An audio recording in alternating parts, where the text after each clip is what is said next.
And since I didn't take a video of it, the radiator is just really just 4 bolts, and then you have, depending if you have an automatic transmission or a manual, you have either 2 or 4 hoses you got to take off. These 2 hoses down here are for a transmission cooler. You only got to worry about those if you have an automatic transmission. And you have your top and bottom hoses. Just pop them, let all the fluid drain out of the outlet there. If I can get it to focus, there it goes. Pop that and let it all spill out. Hopefully you do a little better job than I did. Mine got a little messy.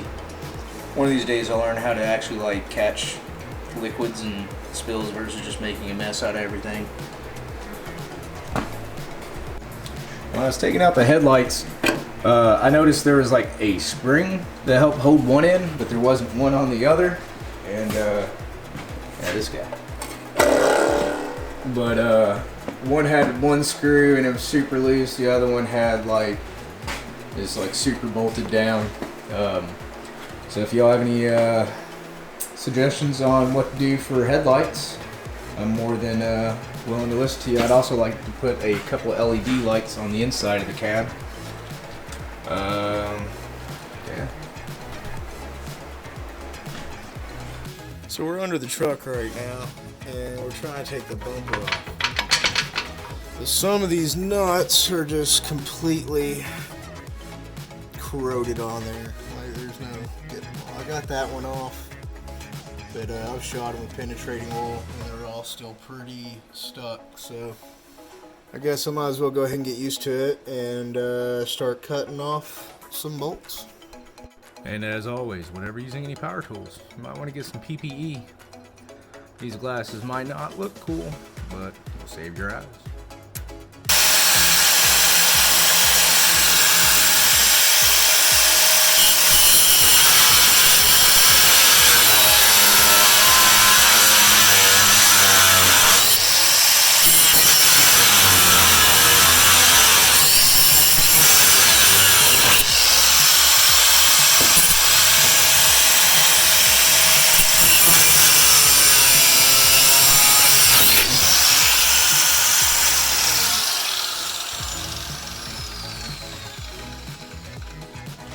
Should be good enough to break off. Kind of hard, awkward angle to get where I'm going. If you notice, I grabbed my hand there a little bit, had a little hot piece of metal land on it. Might help to wear some gloves, including in your PPE. Do as I say, not as I do. And there's the first one. Little pro tip: everything's gonna be hot when you grind. I also took off the handle there in order to reach into the tighter space there.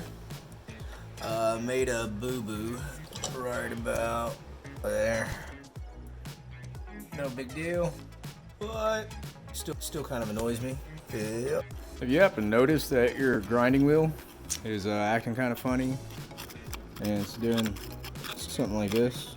Might want to freshen up the blade because that's pretty dangerous. These things are pretty brittle and they break fairly easy. Last thing you want is part of that flying off and sticking in you somewhere. Won't feel good. So we took the old one off, and you can see the metal insert there is what caused it to do the craziness. So we got a new grinding wheel. Maybe it's because I'm using cheap Harbor Freight ones. I don't know. We'll get that one switched out and get back to work. Yeah, just got the second one. No.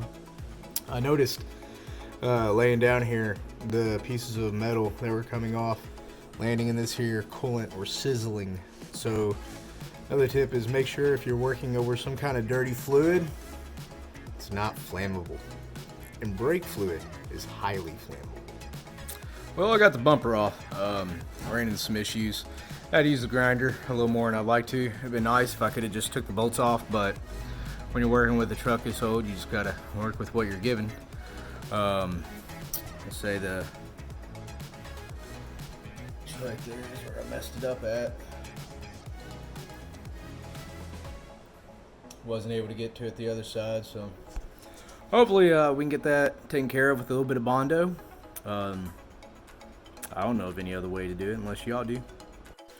Now when you get up in the fender, there's gonna be a whole lot of these take out.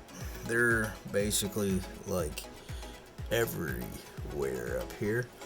And part of the problem is I don't know what some of this stuff is. It's like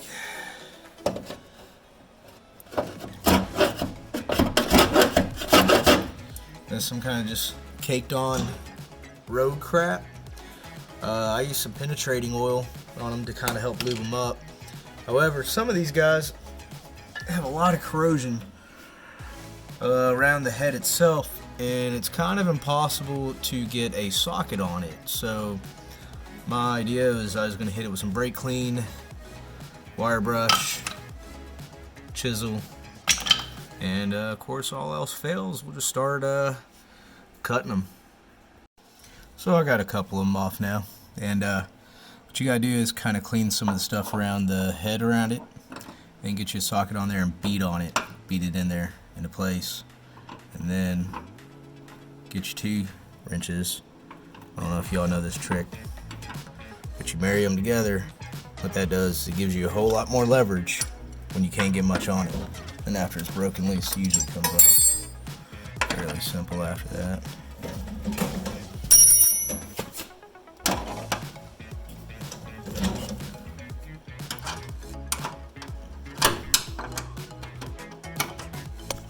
So I was just using that little extra leverage trick there, and a cheap no-name 1/2-inch wrench broke, and I punched myself pretty good right in the nose. Feels good, man. .jpg. Helps if I actually grab the correct one.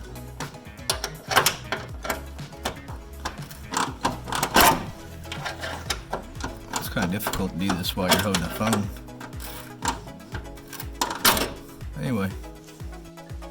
And then for the super stubborn guys, get you a socket and a hammer. Just kind of get on there just a little bit.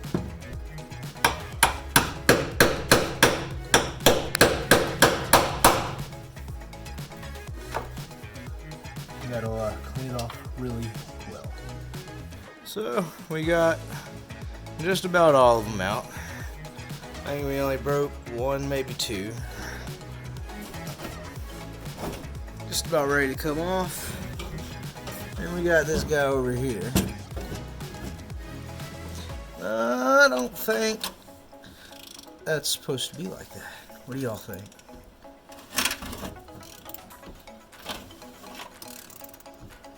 Think it'll ever come off if I keep ratcheting it? One day. Nope.